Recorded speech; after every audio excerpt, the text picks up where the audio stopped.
Welcome once again.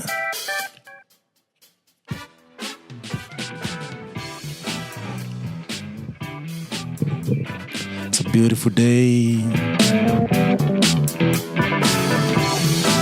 Day of the Lord. Yes. Today we have a wonderful guest in the house. This is Africa's Talking Podcast in collaboration with Impact Masters Podcasts. Coming to you live and direct. I'm your host, Michael Kimani. If you want MK, if you have not subscribed, please press that subscribe button and ensure that you like, follow, and comment where necessary.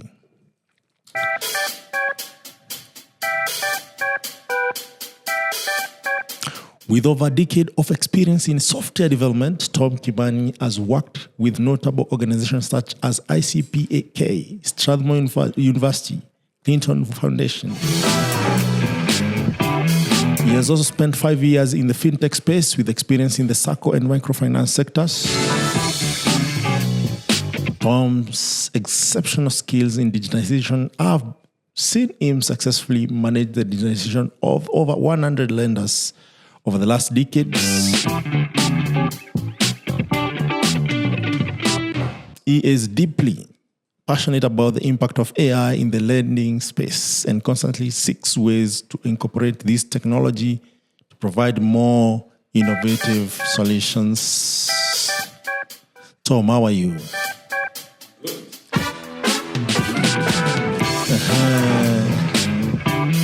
How are you, Tom? I am very good. Yeah, we started with some technical itch, but not to worry. We are back and we're good to go. It's good to host you, Tom. That's just what I see here on your profile. But, that's just that for the profile. So I would like to know who is Tom Kimani Moriranja. So Tom Kimani is a passionate entrepreneur or tech entrepreneur who's passionate to digitize the lending space and the fintech space. Yes. Nice. Where were you born, Tom? Take us all the way back. Where did it all start? So my journey starts in somewhere in Naivasha. My dad used to work for a company called Kengen. So I was born and raised there. Then we moved to Embu, where the Seven Forks dams are. We spent a couple of years there. Then here I am. Then going to campus. Then the hustle began. Kaka, you're making this story of you as Tom Kimani sound like Makonde's story. Born on Monday and by Sunday gone. Like a mosquito. No. Take it easy, man. Sometimes we tend to think that we've passed through life, whereas we have lived. Yes. So where did you go to school? Since you are a young kid. Yeah. I don't know if you are those kids who used to touch their ears to go to nursery school, or you're the kindergarten kind of student. Yeah, how was it for you growing up? Take us through that journey. Take us in Tom Moriranja. If someone hears about this story, even your parents, they're like, oh my goodness, this was good life, or this was not good life. For me, I was fortunate enough to... So I started in a primary school called Mvuke. Mvuke was like the primary school inside the power stations or where I used to live. Where is that? Mvuke is in Naivasha, Olkaria. Okay, Olkaria. Olkaria, geothermal, if you have heard about geothermal. Yeah, so that's where we started. From there, we went to a school called Gilgil Hills. At what class?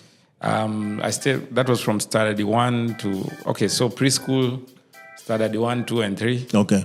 That was Mvuke Primary School. That's Mvuke Primary School.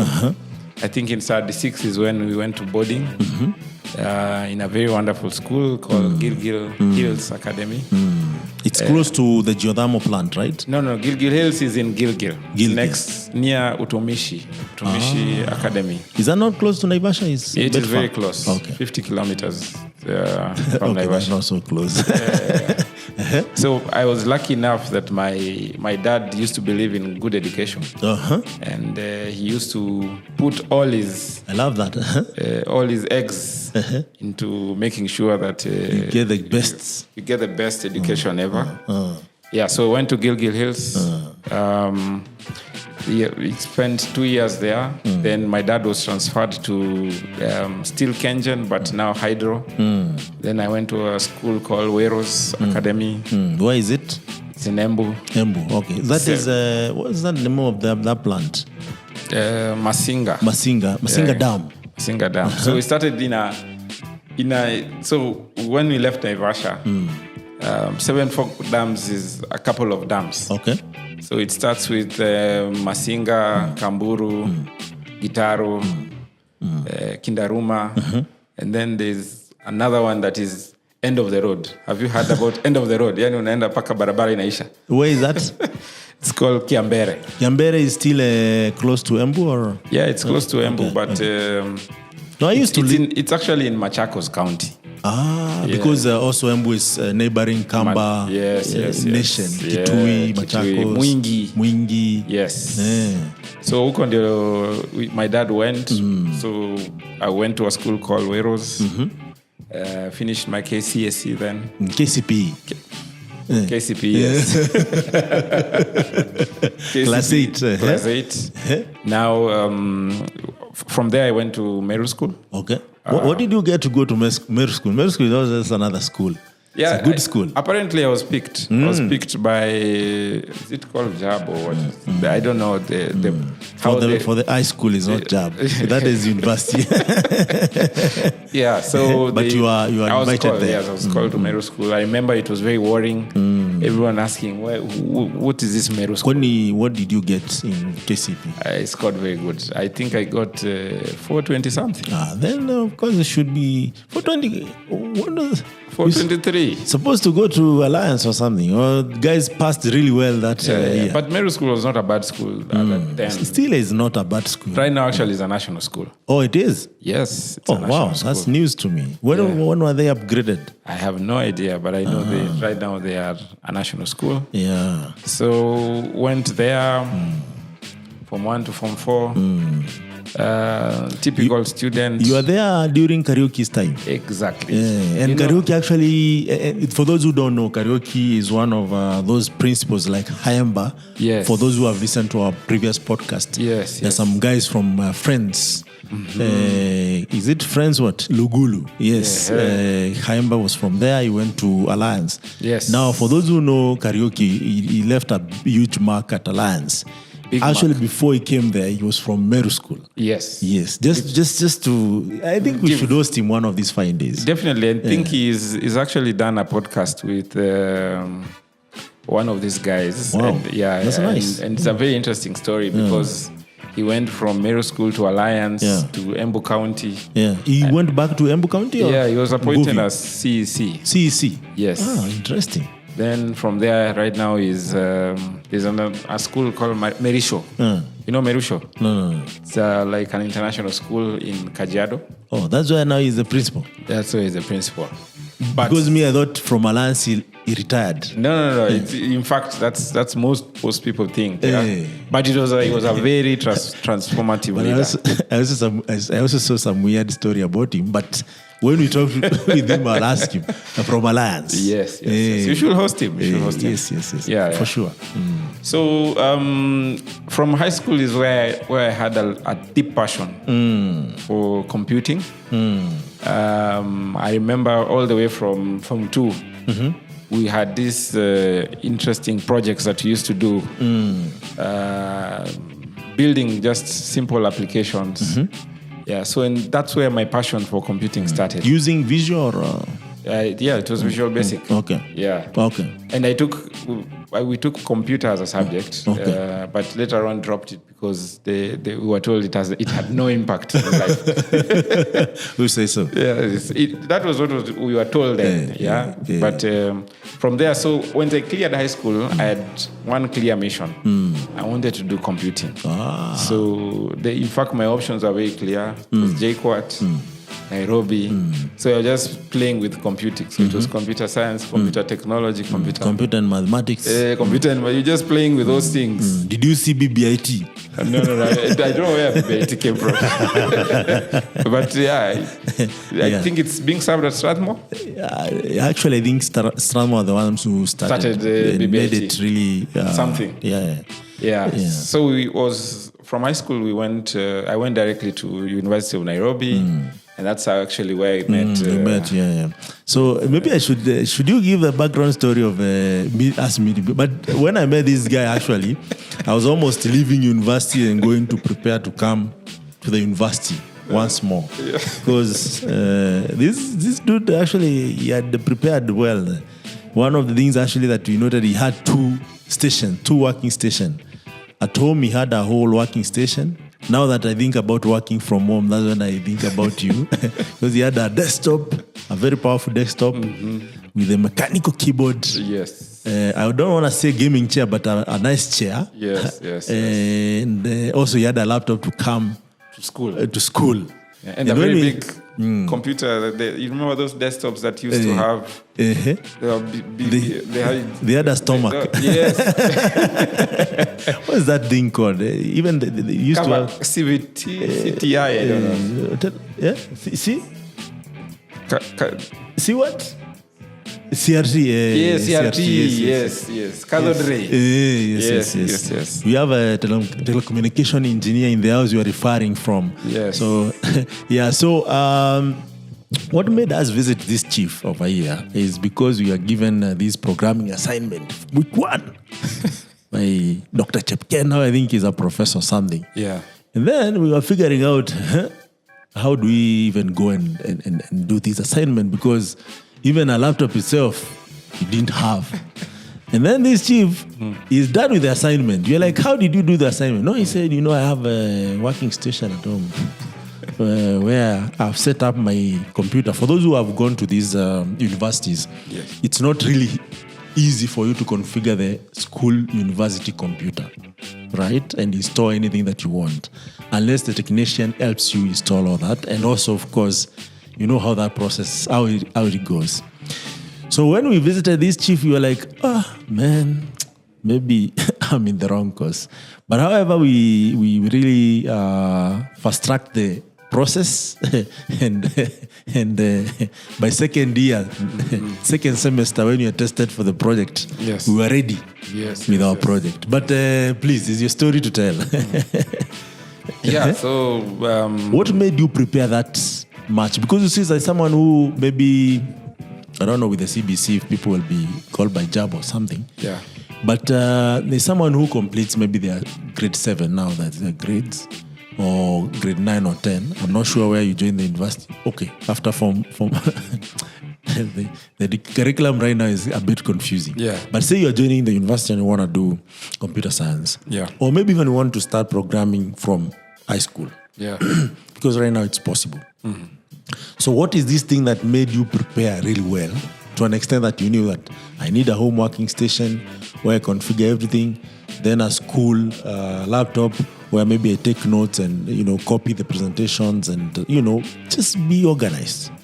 I think my passion for entrepreneurship started pretty early, because when I cleared Form 4, my dad used to own a bar. Yeah, so this dam.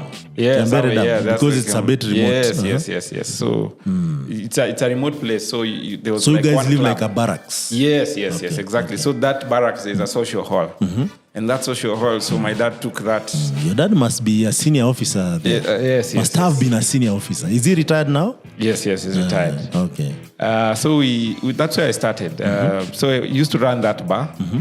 And at that time, M-Pesa was starting. It was 2007, 2008. And then I saw this opportunity where to register anyone on M-Pesa, M-Pesa used to pay you, I think it was 150 or 200. Oh, really? Yes. So there was a commission around it? There was a commission around it. So I was like, hey, Dad, let's go and apply this thing quickly. Then I came there and started registering guys to M-Pesa. Nice. M-Pesa. Now you see now. So that's how you made the money. Yes. So that's where the money started from. So when I used to have savings of like 6K or 5K just by doing that. Then my dad tops up and you buy a machine. But why would your dad buy your machine? Did you tell him like I want to do this? Yeah. When I joined the university.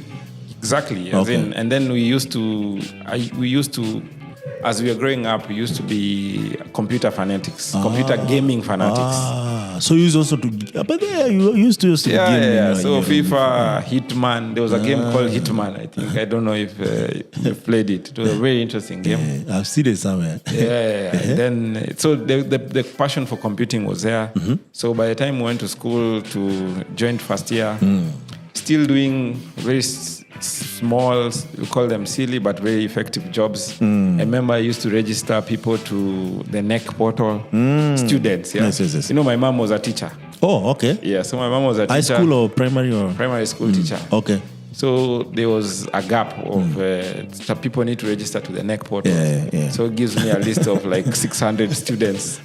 Then I'm there typing on Excel. Were you charging them? Yeah, there's no free lunch. How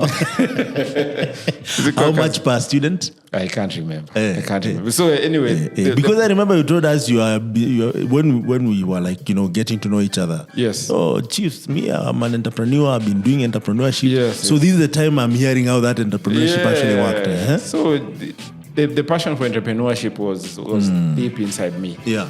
And that's how we used to. So maybe you buy a monitor this time. Tomorrow you buy this chair, second-hand chair. And we used to rent an SQ somewhere in Jamhuri. Yeah. This chief was living large.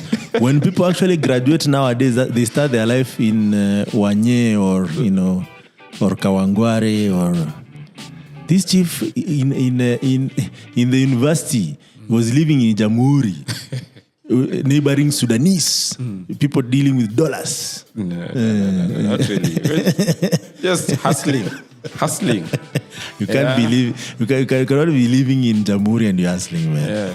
Yeah. But it is interesting that you talk about all these things and you don't look at yourself. Because you also a very inspiring guy. Because I remember you guys used to live somewhere there in Dagoretti corner.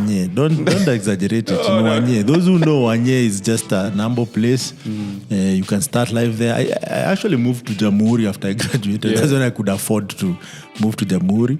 But all what matters is you prepared early. For us, we came. What brought us to Nairobi is university, and we met people like Tom, who was well organized, and we got inspired. We also organized over time. Correct. Yeah. So in campus we started a company. We were gaining skills. Yeah. By the time we were in second year, I think we had learned a couple of skills. Yes. So we teamed up with a couple of guys, a couple of friends. All of them in entrepreneurship right now. Yes. Doing really well. Doing really well. If you have seen some entrepreneurs who are from the University of Nairobi, yes, and they are doing really well, chances are we also worked with them. So there was a guy called Alexander. CEO at Solitech. We started a company. We called it Solitech.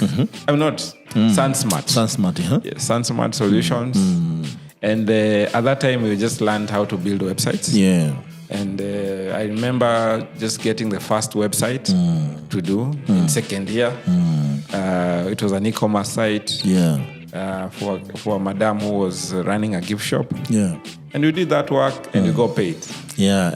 And it was the first time now to touch serious money.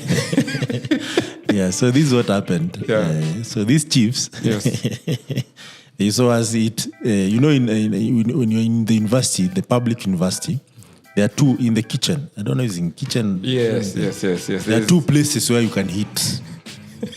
So there's where the lecturers and the toms, where they eat. And it can cost you an arm and a leg by then. And there's where other people, like, MK and others, used to eat. So one of these fine days, myself and CTO at the FinPlus, Banta, yes. we happened to join Moriranja in the queue of the Actually, you guys never used to have a queue because people would pay and then you sit down and get served at the university level. So we get to join there and then you guys were curious, like, what changed? I don't know if you remember that story. And then we shared like, no, guys, we are doing some projects for some clients. Yes. And they're paying. And you are so fascinated by that, like you kept asking, are they really paying with Alex? Yes. Are they really paying? How are you set up? Do you have a business? Do you need to register and all that? Also for us, before we got paid, because we got this real big project, we had actually to register a business so that we can get paid. It's Banter Mike. Banter Mike. One of these fine days, I'll tell this story. And, for check to actually even be paid, you need all that. Yes, you need a bank account. Yes.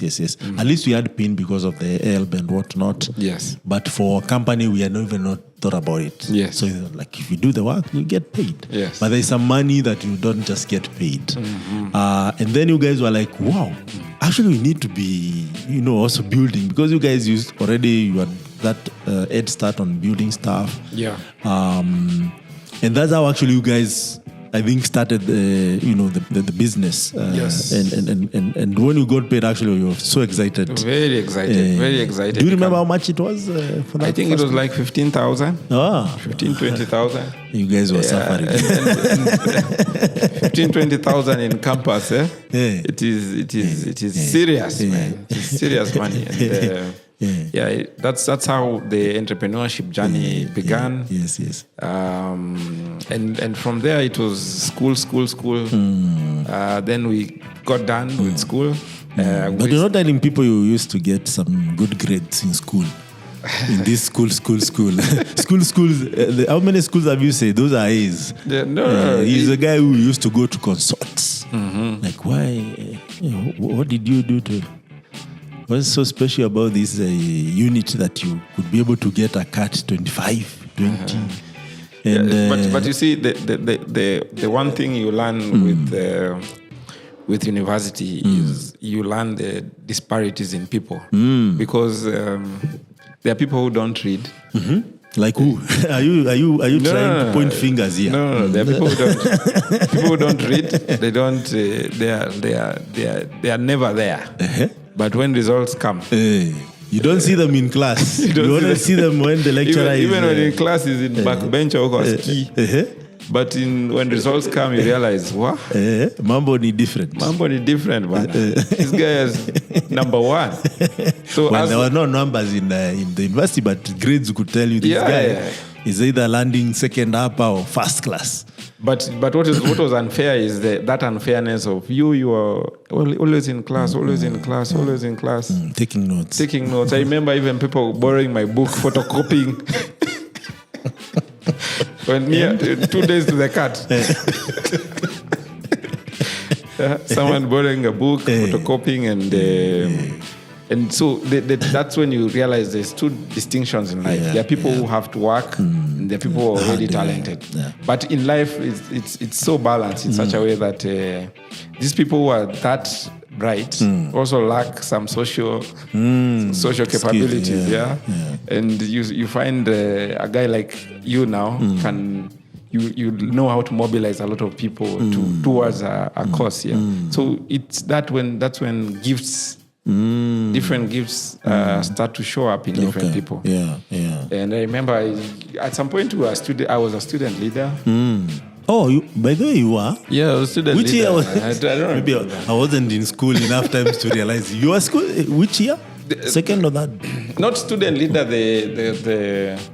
the politician and TC. I was just saying the class. Representative. Representative. Yeah. I remember first year, second year. Now that one I remember. I thought maybe you ran for office. No. That is political. You need political muscle. etc.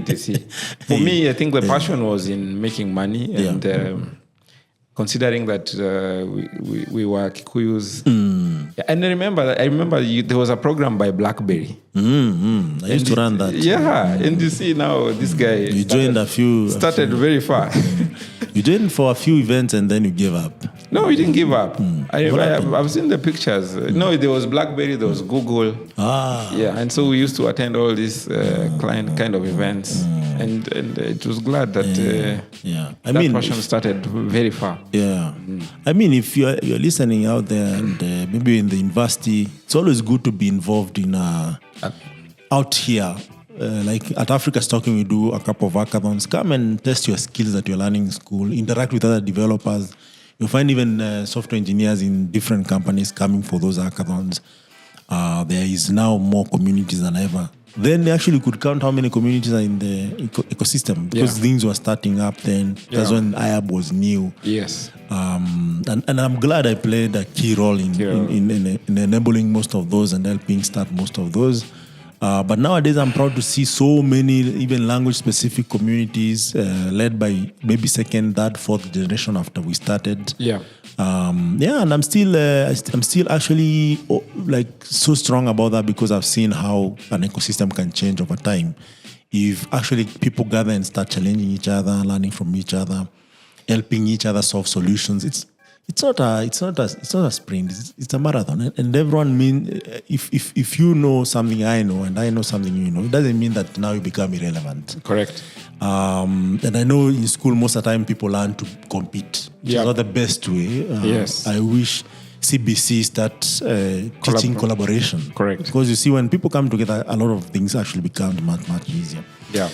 And anyway, just to add a point, now sitting here in the business world, especially in the tech business world, you now start to appreciate the value of those communities. Absolutely. You now start to understand why big companies invest in these communities. Yes. Because that's where talent is fetched from. The pipeline. You have to build the pipeline. You have to build a talent pipeline.